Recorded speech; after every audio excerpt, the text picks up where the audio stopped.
기도하고 시작하겠습니다. 좋으신 아버지, 이 시간 주님 주의 말씀으로 성령으로 함께 하시고 말씀 속에서 주님을 깊이 만나는 시간 되게 하시고 주님이 주신 생명과 능력으로 코로나의 모든 악함들을 이겨내게 하시고 천군 천사를 통하여서 우리를 보호하시는 주님의 손길도 우리가 체험하게 주시옵소서. 아버지 하나님, 여호와의 이름을 힘써 부르는 저희가 되게 하시고 주님이 주시는 그 은혜를 오직 여호와의 이름을 통하여 누리는 저희가 되게 하옵소서. 이 시간 창세기 2장 말씀을 통하여서 아버지 하나님 주의 은혜를 누리게 하옵소서. 이 귀한 공부에 참여한 주의 종들에게 같이 하시고 또 영상을 통하여서 강의를 듣는 주님의 백성들에게도 동일한 은혜를 더해 주시옵소서. 아버지 하나님, 영광 받으시옵소서. 감사하옵고 귀하신 예수님의 이름으로 기도합니다. 아멘. 지난 주일 낮 예배 시간에 말씀을 전해드렸는데 설교 제목이 뭐였죠? 여호와. 예. 근데 여호와 이름 중에서 5가지 호칭을 말씀드렸는데 첫 번째가 뭐였죠? 전능한 하나님. 창세기 17장 1절 전능한 하나님. 이 전능한 하나님은 어떤 하나님이냐 하면 아이를 젖먹이는 그런 어머니처럼 우리를 자기의 가슴에 품고 축복하고 위로하는 그 하나님이 전능한 하나님이다 그랬어요. 우리를 안아주시고 어부바해 주시는 하나님, 그 하나님이 사실은 능력의 하나님이에요. 최고의 하나님이에요. 그래서 전능한 하나님은 위로와 축복의 근원 되신 하나님, 그렇게 신학자도 해석을 해요. 그렇게 아시고, 두 번째 이름은 뭐였죠? 여호와 이레 하나님. 이레 하나님은 특별히 희생 제물, 속죄 제물을 준비해 주신 하나님. 그런데 요한계시록 13장 8절 보면은 창세전에 이미 죽임당하는 어린 양을 준비해 주신 그 하나님이세요. 그래서 우리가 출애굽기 보면은 6월절 어린 양으로서 그리스도를 준비해 주시잖아요. 또 창세기 3장 15절에서 여자의 후손으로 준비해 주셨는데 그 여자의 후손 희생제물 대신 예수 그리스도를 이제 준비해 주신 하나님이 여호와의 하나님. 그러니까 여러분들이 여호와의 하나님의 경우 준비해 주신다 할 때 뭘 준비해 주신가 그걸 잘 아셔야 돼. 돈 조금 준비해 줬다 그것 가지고 그냥 하나님 감사합니다 그렇게 하면 안 되고, 물론 돈도 좋아요. 돈도 좋지만은 그러나 주 예수보다 더 귀한 것은 없네. 예수님하고 바꿀 수 있는 건 아무것도 없어. 예수보다 더 좋은 건 아무것도 없어요. 여러분, 하나님께서 우리가 주실 수 있는 최고의 선물은 예수 그리스도예요. 그 예수 그리스도 이외에 다른 것을 여러분들 하나님께 기대하면은, 물론 기대해도 될지 모르지만 저는 기대하고 싶지 않아요. 그냥 오직 예수 그리스도로만, 예수 그리스도이면 충분해요. 예수 그리스도는 모든 것이지. 근데 예수 그리스도 이외에 다른 것을 여러분들이 기대하면, 글쎄 저는 그렇게 하고 싶지 않아요. 골로새 3장 11절 예수님은 모든 것이다. Jesus is all. 예수님이 모든 것이다. 내게 예수님이 모든 것이면 그걸로 만족합니다. 그의 여호와 이레 신앙이에요. 여러분, 우리 하나님이 우리의 모든 것이면 다른 것들은 하나님 보너스로 주시는 거잖아. 덤으로 주는 거거든요. 덤으로 주는 거니까 덤으로 주시면 주신 대로 감사하고 안 주시면 안 주신 대로 그냥 감사하고 사는 거지요. 빈손으로 왔다가 빈손으로 가게 되는 인생이, 여기서 뭘 막 누리는 것도 힘들어. 가지는 것도 힘들어요. 그냥 맨몸으로 사는 게 제일 편하지. 그래서 여러분, 미국에 노숙자들이 많아요. 왜 노숙자들이 많은 줄 아십니까? 제일 편하거든. 노숙자 생활이 여러분 굉장히 편하답니다. 그 다음 세 번째 이름은 뭐였죠? 여호와 니시. 출애굽기 17장에 여호와 니시, 여호와는 나의 깃발, 나의 승리이시다. 근데 하나님께서 우리에게 승리를 주실 때에는 중보자의 기도를 통해서, 중보 기도를 통해서 우리가 승리하는 거예요. 내 힘으로 승리하는 거 아니고 중보자의 기도가 있어서 우리가 승리하는 거예요. 중보자 모세가 바로 중보자 예수 그리스도를 예표하거든요. 그래서 로마서 8장 34절, 예수 그리스도께서 우리의 대제사장으로서 하나님 보호자 우편에서 하늘에서 우리를 위해서 중보기도 하시고, 또 로마서 8장 26절에는 성령께서 우리 안에서 우리 몸을 성전 삼으셔가지고 우리 안에서 중보기도 한다 그랬잖아요. 하늘에서는 성자 예수 그리스도가, 우리 몸 안에서는 성령이, 또 디모데전서 2장 1절 보면은 교회가 중보기도예요. 그래서 성자의 중보기도, 성령의 중보기도, 교회의 중보기도가 있어서 우리가 승리하는 거예요. 그래서 여러분들이 기도의 동역자들을, 가까운 동역자들 두셔가지고 그 동역자들과 함께 기도를 나누는 것이 승리의 비결이에요. 승리의 비결.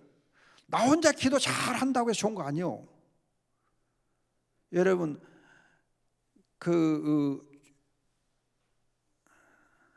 새끼줄 있잖아요. 새끼줄, 시골 말로 뭐라 그러더라?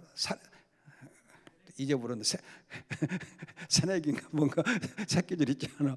그 새끼줄 보면은 이 집 한 가닥 가지고 하는 것하고 여러 가닥 가지고 하는 것이 어때요?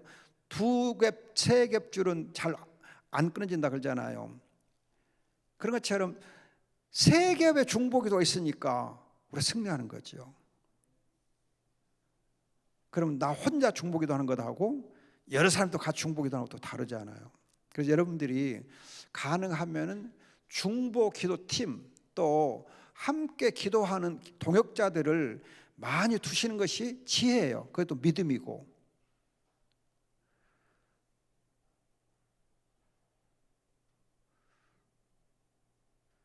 제 넥타이가 틀어진 것 같네요. 이렇게 해야 되나?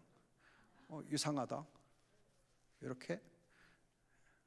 그래도 틀어진 것 같은데.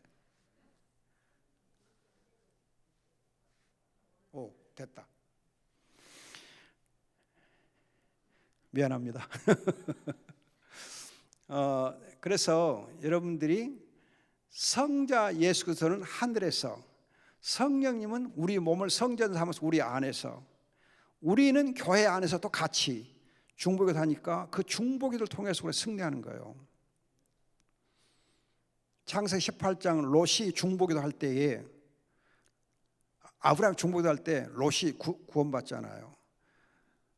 이스라엘 백성이 광야에서, 미디안 광야에서 모세 중보기도가 있었기 때문에 구원받는 거거든요. 자, 그 여호와 니시, 중보기도를 통해서 승리를 주시는 하나님. 그 다음 뭐였죠? 사무엘서에 있는 에베네셀의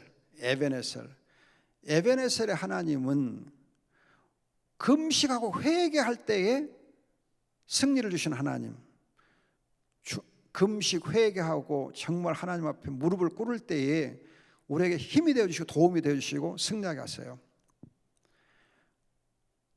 우리가 기도할 때 회개가 없는 기도, 자기를 철저하게 낮추지 않고 날마다 십자가를 지지 않는 삶은 승리가 없어요. 여러분 골로새 2장 15절 보면은 그리스도께서 십자가로 승리하셨다 그래요. 그리스도께서 십자가로 승리하거든요. 십자가로. 사탄을 이길 수 있는 것은 오직 십자가뿐이에요. 십자가만이 승리를 하게 해요.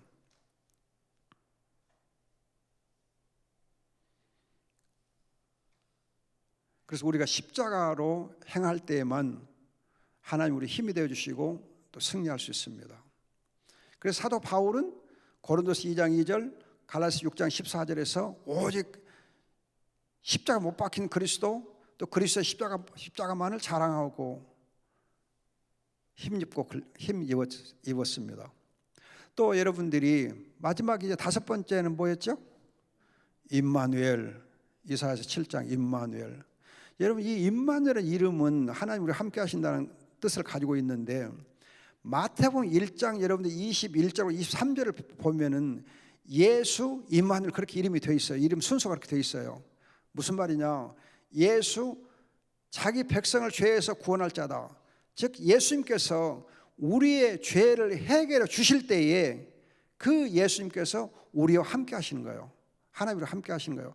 죄의 용서가 없는 곳에서는 하나님 함께 하지 않아요. 죄의 문제가 해결되지 않고서는 하나님 우리와 함께 하지 않아요. 그걸 좀 정말 주의하셔야 돼요. 그냥 하나님 우리 함께 하신다, 함께 할 수 있습니다. 예, 함께 하시죠. 그러나 회개가 없이는 날마다 우리가 십자가에 나 자신을 못 박고 죽이지 아니하면 하나님 함께하지 않아요. 그래서 여러분들이 고린도서 15장 보면은 31절인가 사도 바울이 말해요. 나는 날마다 죽노라. 나는 날마다 죽노라. 나는 날마다 죽는다 그랬어요. 또 여러분들이 갈라디아서 6장 14절 보면, 갈라디아서 6장 14절 보면은 5장입니다. 5장 여러분들이 24절 24절 좀 보면은 육체를 정욕과 함께 십자가 못 박는다 그래요. 육체를 정욕과 함께 십자가 못 박는다. 그리고 6장 24절에서 바울이 말해요.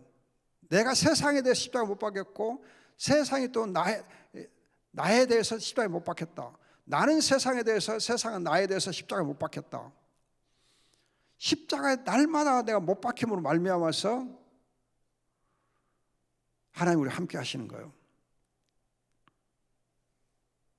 여러분들이 히브리서 6장 14절 이하에 보면은 글잖아요. 우리가 말씀의 맛을 보고 나서 회개하지 아니하면, 말씀의 맛을 보고 나서 말씀의 맛을 보고 나서 이렇게 우리가 하나님을 배반하고 그러면은 회개를 못해요. 회개할 수 없게 되고, 회개할 수 없을 경우에는 어떻게 되느냐 하면 우리가 하나님과의 관계가 끊어져요. 구원에 이를 수가 없어요. 그래서 우리 하나님의 말씀의 맛을 알고 나서 정말 항상 죄를 회개하고 나 자신을 십자가에 계속 죽이고 날마다 죽이고 자기를 부인하고 살 때, 그냥 날마다 십자가를 지러 가잖아요. 날마다 십자가를 지고 살지 아니하면 임마누엘이 없다. 그 점을 주의하셔야 돼요.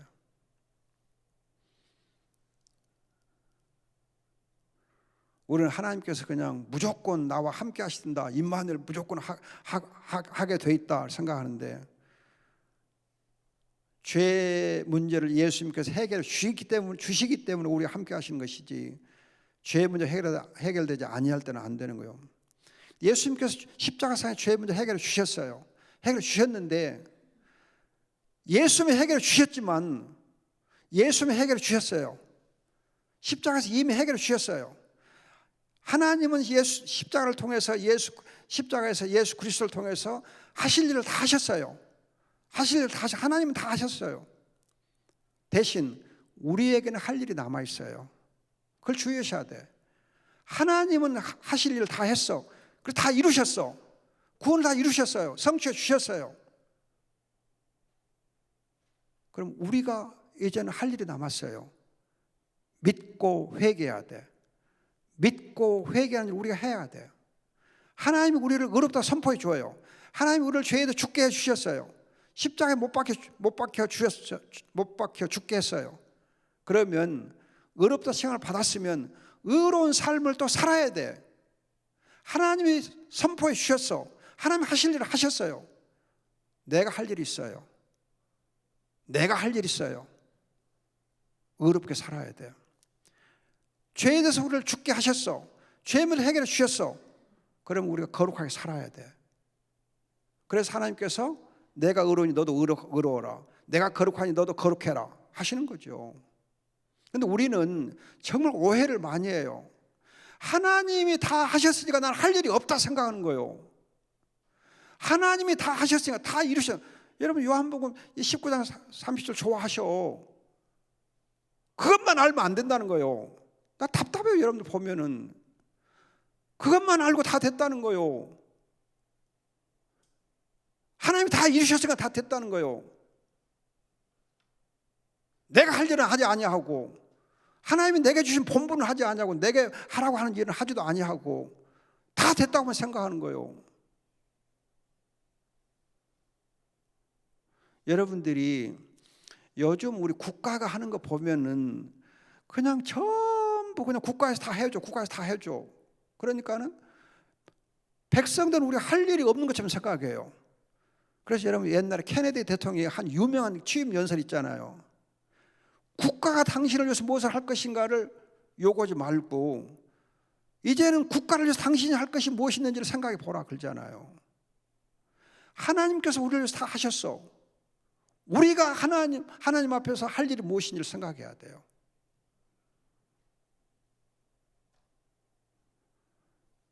여러분 지금 복지 제도가 잘 되고 있어요. 그런데 디모데전서 보면 이렇게 되어 있어요. 나이 드신 부모님에 대해서 자녀들이 책임을 져라. 나이 드신 부모님에 대해서는 자녀들이 책임을 져라.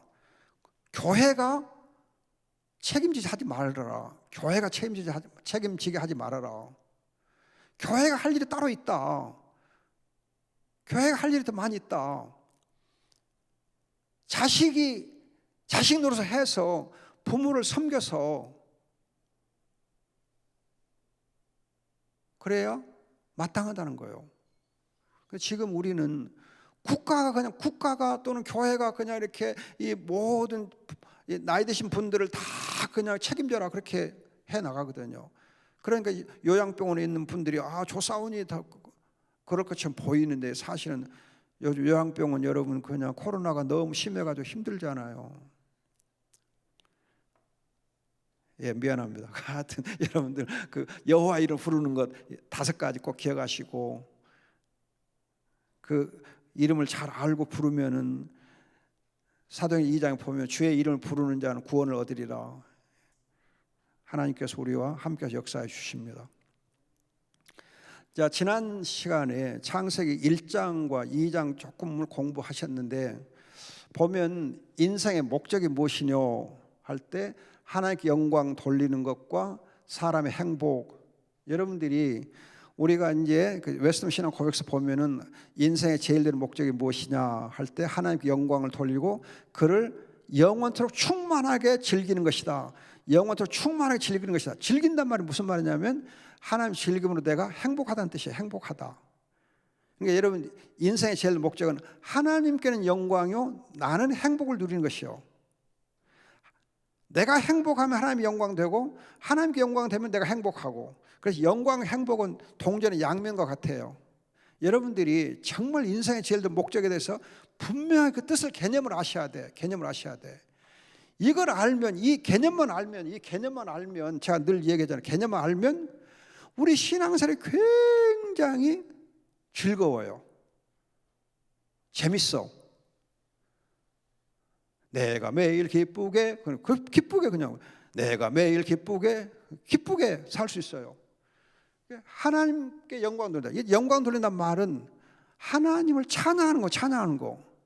찬송하세 찬송하는 거. 하나님을 찬송하라 그거요. 여러분 찬송하면 재밌잖아요. 즐겁잖아요. 감사하잖아요.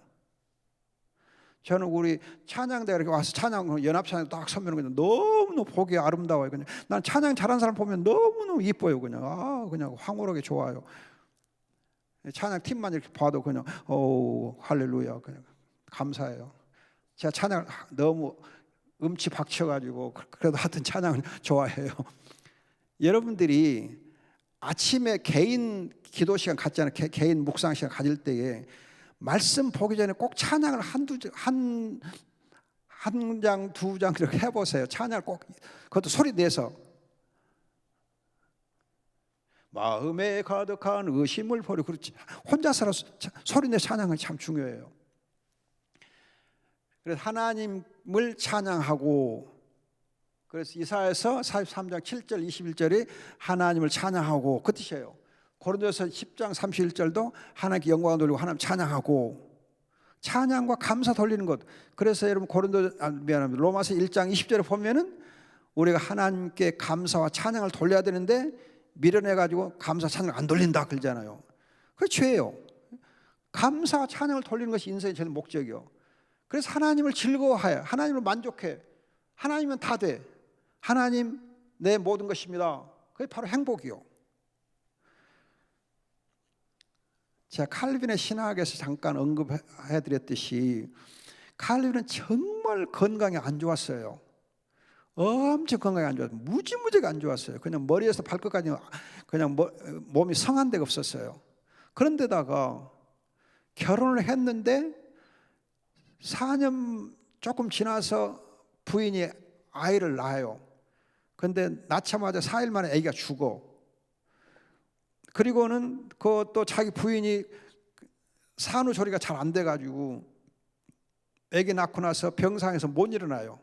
그리고는 한 4년 반 또 병상에서 그냥 누워서 지내다가 죽어. 그래서 결혼사 9년밖에 못 했어요. 결혼을 하면은 결혼은 행복의 안식처니까 정말 이 행복을 누릴 수 있어야 되는데 4년 반 됐을 때 아기는 죽고, 아기 낳다가 또 이렇게 이 라헬의 베냐민 낳다가 그렇게 힘들었던 것처럼 하여튼 아기 낳고 후유증 때문에 부인이 죽어요.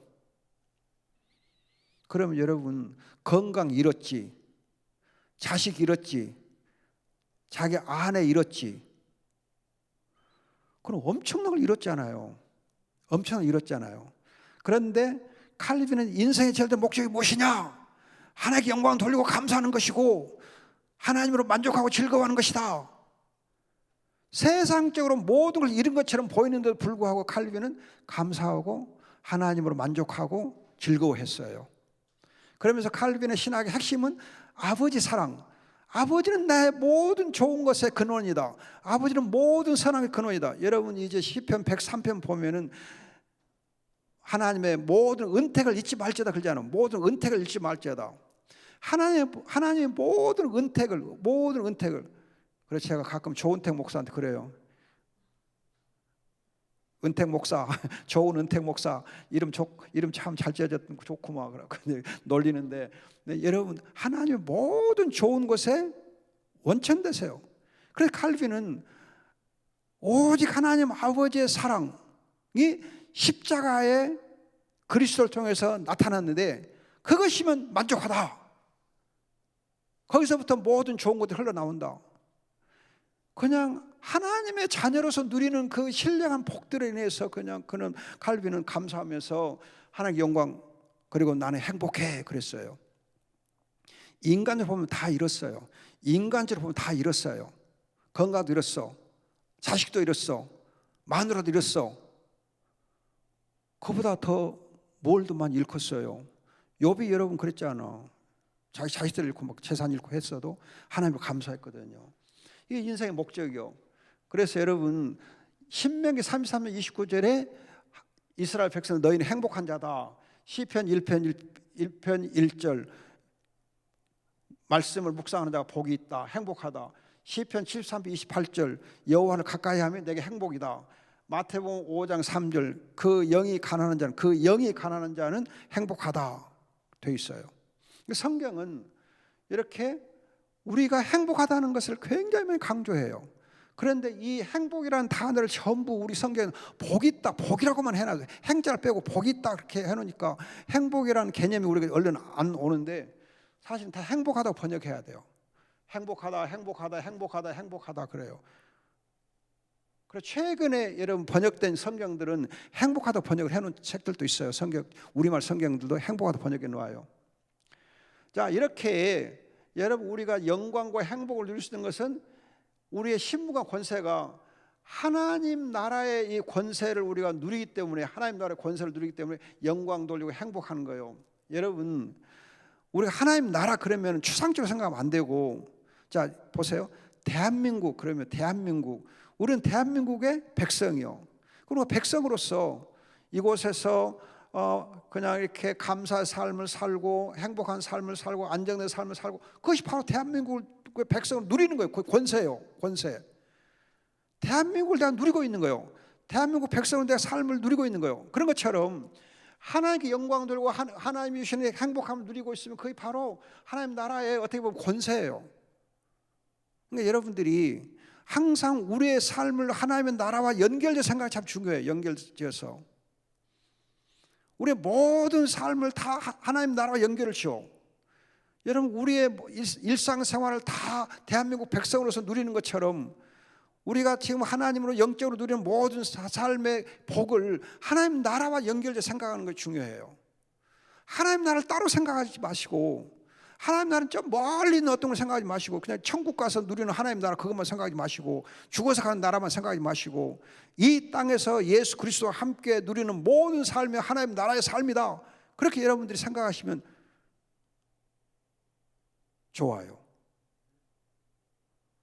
그럼 다 하나님 나라를 지금 누리고 있는 거예요. 여러분, 요한복음 3장 3절 5절 보면, 3장 3절과 5절 보면 거듭난 사람은 하나님을 볼 것이요 하나님 나라에 들어갈 것이다 그러잖아요. 하나님을 본다면 하나님의 자녀로서 하나님 나라에 들어가는 거예요. 거듭나면. 그래, 하나님의 자녀가 되면 하나님 나라를 이미 누리고 있는 거예요. 하나님 나라는 다른 곳에 있지 않아요. 하나님은 저 멀리 있는 거 아니에요. 하나님 나라는 지금 나와 내 가운데 있는 거예요. 그래서 여러분, 누가복음 17장 21절 하나님 나라는 너희 가운데 있다 그런 거거든요. 너희 가운데 있다. 우리 가운데 하나님 나라가 있는 거예요. 우리 가운데 있는 하나님 나라를 우리가 누리지 못하고 그냥 하나님 나라가 어디 있을까? 멀리 있을까? 그렇게 생각해요. 여러분들이 이런 것도 있어요. 하나님이 우리 가운데 계시는데, 하나님 자신이 우리 가운데 계시는데 하나님 어디 계실까? 하나님 어디 계셔? 하나님 왜 나와 함께 계시지 않을까? 아니, 하나님 우리와 함께 계시는데 하나님 나와 함께 계시옵소서 우리가 기도하거든요. 그럼 하나님이 야, 내가 너와 함께 있는데 너는 어디서 나를 또 찾느냐?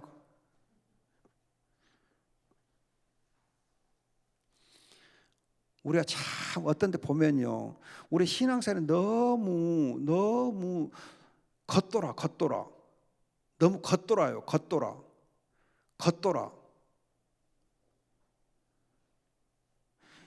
우리 일상생활 속에서, 우리 일반 신앙생활 속에서, 아니 우리 일상생활 속에서 하나님을 즐기고 하나님과 함께하고 하나님 나라를 누리는 이 삶을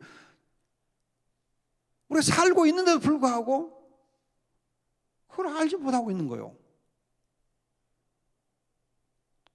어떻게 보면 그렇게 모르고 사는 게 진짜 사는 것은 사는 것이에요.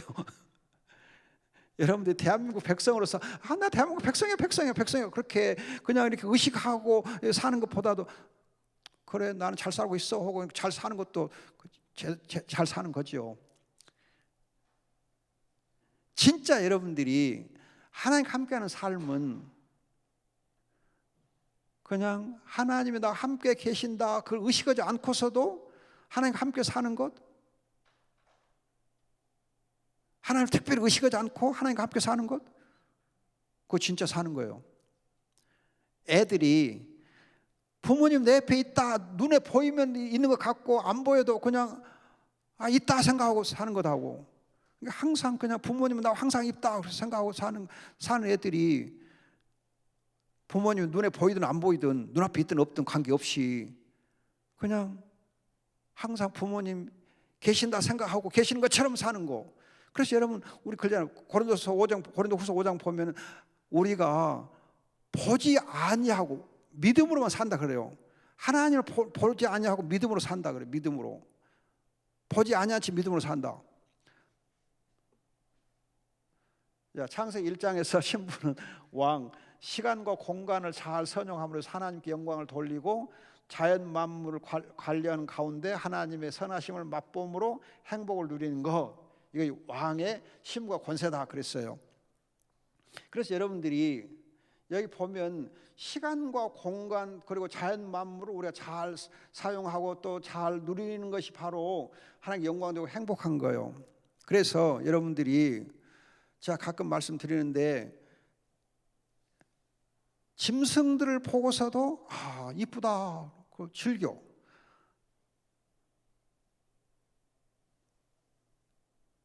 너 왜 이렇게 미워? 그러지 말고 그냥 이렇게 짐승을 봐도 이쁘고, 또 그냥 꽃을 보면 더 이쁘고, 또 그냥 이렇게 이 소나무를 봐도 이쁘고, 별을 봐도 이쁘고, 달을 봐도 이쁘고, 해를 봐도 고맙고, 그렇게 모든 자연 만물을 누리는 것이 바로 행복이에요.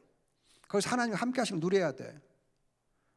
제가 오늘 오전에 저희 아파트 뒷산에 가서 한 2시간 좀 돌아다녔거든요. 그냥 너무너무 좋아요. 그냥 하나님 감사합니다. 찬양과 기도하고 그냥 이렇게 하고 돌아다니다 오면은 그냥 모든 것이 너무 몸이 그냥 춤을 춰요. 몸이 춤을 추는 걸 느껴요. 그렇게 여러분들이 시간과 공간을 선용하고 자연 만물 가운데서 하나님의 선하심을 맛보므로 행복해하는 것이 바로 왕의 권세. 이게 바로 하나님 나라의 삶이에요. 그 다음에 여러분 창세기 2장 하나님의 자녀로서 예배를 함으로 하나님께 영광을 돌리고 언약으로 가정에서 행복을 누리는 것. 그래서 행복을 누릴 때 안식과 생명을 누리는 것이 바로 여러분 이 예배를 통해서 우리가 누리는 행복이요. 예배를 드림으로 안식과 행복을 누리는 거예요. 생명을 누리고 행복을 누리고. 그러면 여러분 창세기 2장에서 이제 행복한 삶이 어떤 삶이냐? 행복한 삶은 어떤 삶이냐? 창세기 2장에서 하나님의 나라 백성의 삶이 바로 행복한 삶인데, 여기 백성된 사람은 생물, 영육 통일체이고 언약의 자녀다. 창세기 2장에서 강조하는 것은 영육 통일체로서의 생물된 우리가 하나님의 언약의 자녀다 하는 게 창세기 2장의 포인트예요. 1장에서는 왕이다 한데 반해서 2장에서는 하나님 자녀인데 영육 통일체로서 언약의 자녀, 영육 통일체. 따라서 우리가 하나님을 이렇게 예배하고 누릴 때 몸과 마음과 뜻과 힘을 다해서, 신명기 6장 5절 몸과 마음과 뜻을 다해서 하나님을 사랑하라 그러잖아요. 그러니까 우리가 영육 통일체이기 때문에 영으로만 하나님을 찬양하는 거 아니고 우리 몸으로 우리 전 인격으로 하나님을 찬양하고 감사하고 예배하는 거예요. 몸 따로 마음 따로 그러면 안 돼. 몸과 마음을 다 해서 하나님을 예배하는 거예요. 따라서 우리가 하나님의 말씀으로 우리 영과 혼만 여러분들이 잘 관리하면 되는 거 아니고, 육체 관리 잘해야 돼. 육체 관리를 잘해야 돼. 육체 관리도 몸 관리를 잘해야 돼. 몸 관리를. 제가 여러분들 가끔 말씀드리잖아요. 저는 허리 사이즈가 지금 수십 년째 그대로고, 몸무게도 수십 년째 그대로고, 키도 수십 년째 그대로고, 머릿수만 빠진 것밖에 없어요. 소갈머리는 없어요. 그러니까 편하죠. 마음 편하게 살아요. 여러분 소갈머리가 있으면요, 소갈머리 많은 사람도 있네요. 더 이상 얘기 안 해야 되거든요. 실수할 것 같네요. 저는 소갈머리 없으니까 참 편해요. 머리 감을 것이 없어요. 그냥 매일 감아도 쉽게 감아요. 말릴 것도 없어요. 그냥 이렇게 드라이 할 것도 없어요. 그냥 놔두면 그냥 말라요.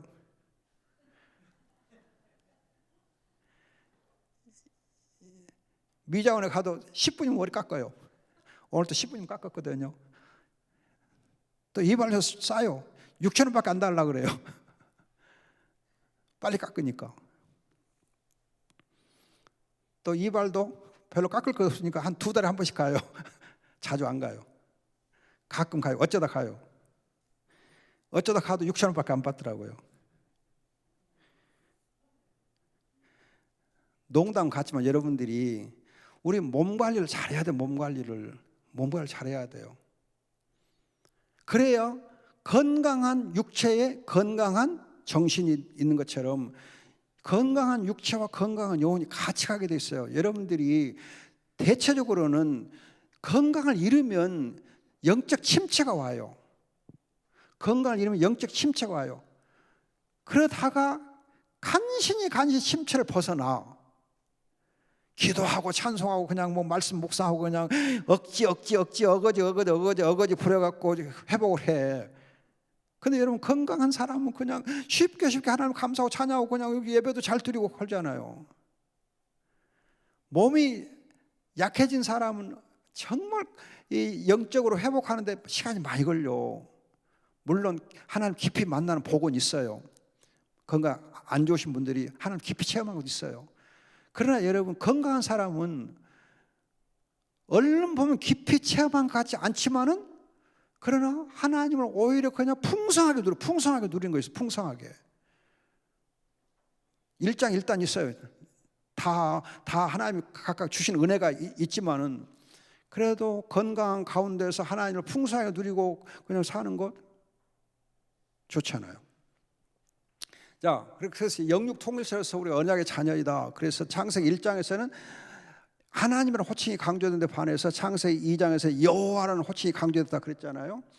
자, 그러면 행복한 삶을 위해서 하나님 주신 게 뭐냐? 안식일. 창세기 2장 1절 3절 안식일, 2장 4절 14절 에덴 동산, 2장 15절에 예배. 그 경작하고 다스리다, 그거 지키다, 그 말이 지금 예배와 관련되거든요. 그리고 2장 16절 17절은 선악과 따먹지 말아라. 그건 생명 언약. 그래서 생명 언약이라고. 2장 18절 25절은 가정을 하나님이 이렇게 허락해 주시는데, 여러분들이 이 안식일, 에덴 동산, 예배, 생명 언약, 가정, 이거 여러분 행복한 삶을 위해서 하나님 주신 것들이에요. 이것들이 있음으로 해서 우리가 행복한 삶을 사는 거예요. 안식일이 있으니까 행복한 삶이 가능한 거예요. 우리 아까 찬양대 얘기를 했는데, 찬양대가 찬양을 잘 할 수 있는 비결이 뭐냐면요, 처음 호흡을 잘해요. 호흡을. 찬양은 호흡을 잘해야 잘한다고 하더라고요. 호흡이 짧으면 또 안 된다고 하고, 하여튼 호흡 조절을 잘해야 돼도 뭐 처음에 숨을 잘 쉬고 해야 이렇게 찬양을 잘한다고 하는 말이 있더라고요. 그런 것처럼 여러분 안식을 잘 누려야 건강하게 행복한 삶을 살 수 있어요.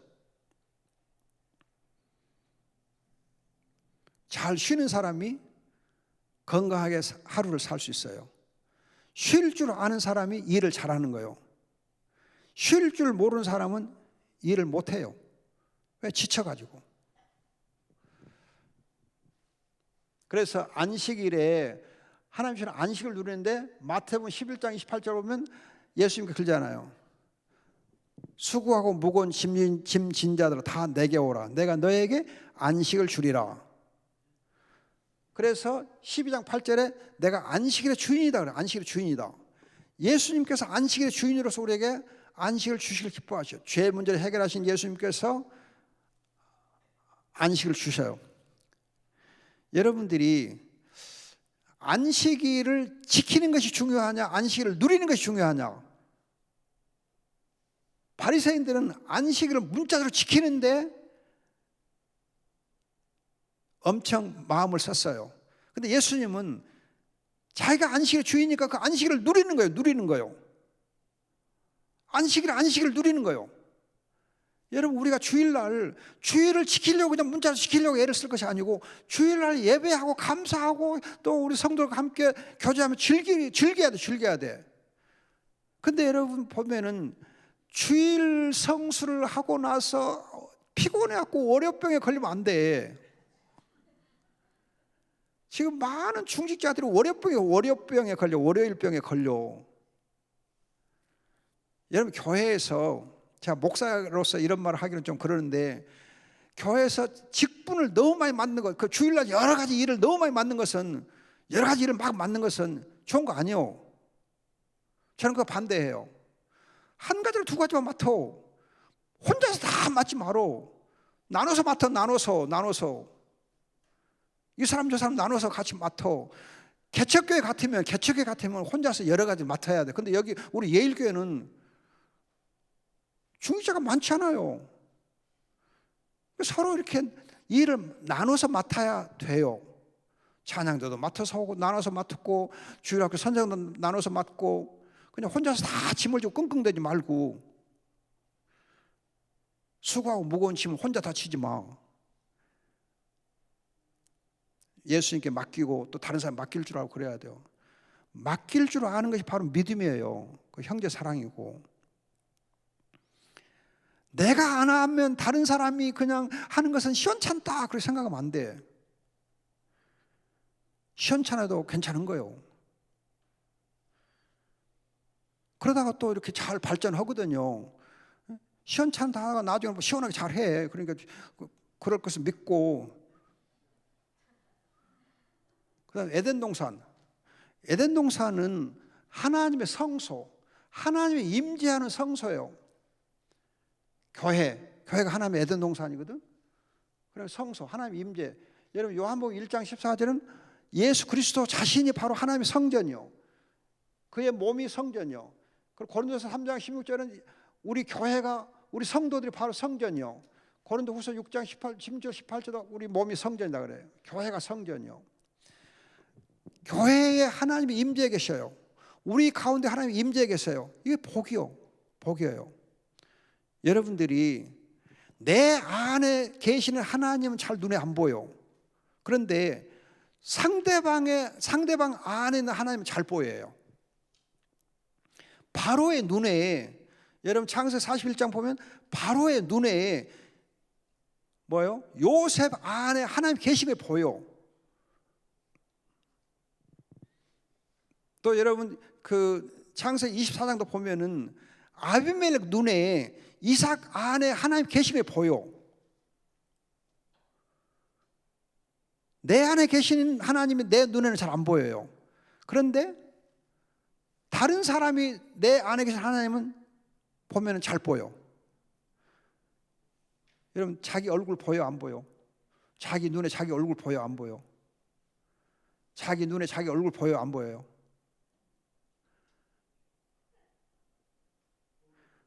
거울 봐야 보이지. 자기 눈으로는 안 보이죠. 근데 상대방은 내 얼굴 잘 봐요. 내 얼굴 잘 기억해요. 점이 있는 거 없는 거까지 다 확인해요. 그런 것처럼 내 안에 계시는 하나님을 나는 잘 못 봐요. 그래서 오직 믿음으로 살게 돼 있어. 아무튼 교회 안에 하나님이 임재해 계셔요. 그래서 하나님과 함께 할 수 있는 거고.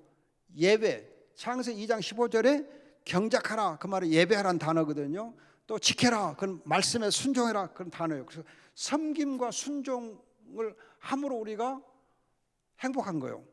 신명기 6장 5절, 요한복음 4장 23절 24절 성령과 진리로 예배하라. 여러분들이 요한복음 4장 주의하셔야 돼요. 전에 성경에는 신령과 진정으로 예배하라 그렇게 번역이 돼 있어요. 지금 성경은 그렇게 번역 안 돼 있어요. 성령과 진리로 그렇게 번역을 바꿔놨습니다. 그러니까 여러분 주의하셔야 돼. 우리 장로들 기도할 때 신령과 진정으로 그냥 예배하게 하옵소서. 그렇게 아직도 기도하시는 분이 있더라고요. 주의해야 돼. 성령과 진리로. 성령 안에서 우리가 예배 드리는 거고 성령 안에서 또 복음의 진리 안에서 예배하는 거죠. 물론 우리의 마음을 준비해서 우리 예배를 드리게 돼 있어요. 그러나 예배의 기본은 성령과 복음의 진리 안에서 예배를 드리게 돼 있어요. 그러면 신령하고 진정하게 돼 있긴 해요.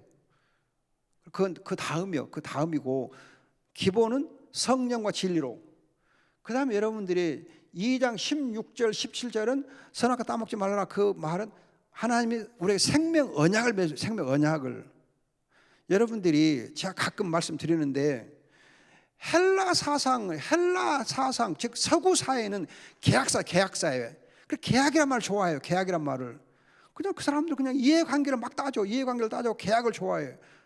부모와 자식 간에도 막 사고 팔고 막 하면서 계약을 좋아해요. 결혼도 막 계약 결혼하고 그래. 그런데 우리 히브리 사상은 계약이 아니에요. 언약이에요.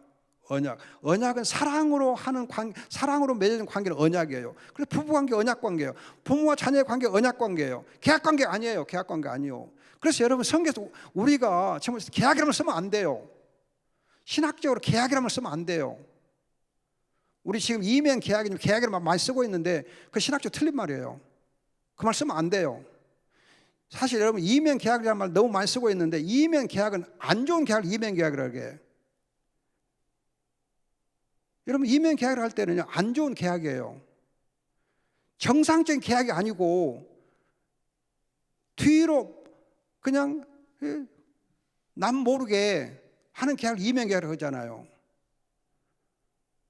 이면계약이라는 말이 사실 정말 안 좋은 그런 용어예요. 근데 그 용어를 지금 우리가 막 쓰고 있거든요. 유 목사님 말씀하려고 이면계약은 하나님 숨어있는 그런 하나님 뜻이다, 그 뜻이에요. 그 숨어있는 뜻을 우리가 찾자 그거거든요. 하나님 숨어있는 뜻이 있다, 그 뜻인데 그냥 이면계약이라는 말을 그렇게 막 아무렇게 쓰고 있기 때문에 사실은 외국 사람들이 볼 때는 거의 헷갈려요. 외국 사람 번역을 하면 외국 사람도 번역을 하잖아요. 미국 사람 번역하잖아. 그러면 히든 컨트랙트 그러든 아니면 백 컨트랙트 그래야 되거든요. 그럼 안 좋은 거예요. 그래서 그런 용어들을 쓸 때에 좀 주의해 써야 돼요. 여러분들이 정말 계약이라면 쓰면 안 돼요. 계약은 돈 놓고 돈 먹게 하는 것이 계약이요. 부동산 계약. 계약 결혼하면 안 되거든요. 언약 결혼이지. 결혼은 언약이요, 계약이 아니에요. 하나님 우리 사이, 부모와 자녀의 사이는 언약이지 계약이 아니에요. 생명 언약 그래야 돼요. 정말 주의하셔야 돼요. 언약이란 말 쓰지 계약이란 말 안 써요. 카버넌트란 용어하고 컨트랙트란 용어는 전혀 달라요. 근데 영어에서는 컨트랙트, 카버넌트 같아요. 그런데 히브리어에서 전혀 달라요. 성경지 용어에서 전혀 달라요. 그 다음에 여러분 가정 행복의 안식처, 언약의 요람, 룻기 3장 1절 보면 행복의 안식처라 그래요. 행복의 안식처니까 사실 언약이 체험되는 것이 바로 가정이요. 행복한 삶은 가정에서 이루어지는 거예요. 여러분 참고로 룻기 4장 18절로 22절하고 마태복음 1장 1절로 17절 이건 뭘 얘기냐면 룻이 다윗의 할머니요. 그런데 룻기 이제 4장 18절 22절에서는 이 베레스 족보인데 베레스가 다말에서 낳은 아들이거든요. 다말. 그래서 마태복음 1장 11절로 17절을 보면 예수 그리스도를 소개할 때에 여자의 후손으로서 다말, 라합, 룻에 통해서 다윗이 나오고 그 다윗의 자손이 바로 예수 그리스도거든요. 따라서 여자의 후손이면서 다윗의 자손인 그 예수 그리스도가 바로 우리의 언약이거든요. 그래서 여러분 가정을 통해서 보면 언약의 가문이 이루어지고 예수 그리스도로 연결되게 돼 있어요. 그래서 우리가 예수 그리스도는 우리 가정의 주인이요. 우리 가정의 주인이다 그러잖아요. 가정의 주인. 그래서 우리 행복한 거거든요. 따라서 여러분 정말 우리가 행복한 삶을 하나님의 언약을 통해서 예배를 통해 누려야 돼. 하나님 나라의 삶은 행복한 삶이에요. 행복한 삶을 누립시다. 스마일, 웃어보세요. 마스크 써니까 보이들 않고 뭐. 기도하고 마칩니다. 좋으신 아버지 감사합니다. 주님께서 하나님의 은혜 안에서 행복한 삶을 살게 도와주시고 예수 그리스도 안에서 오직 하나님으로 만족하는 저희가 되게 하옵소서. 예수님의 이름으로 기도합니다. 아멘.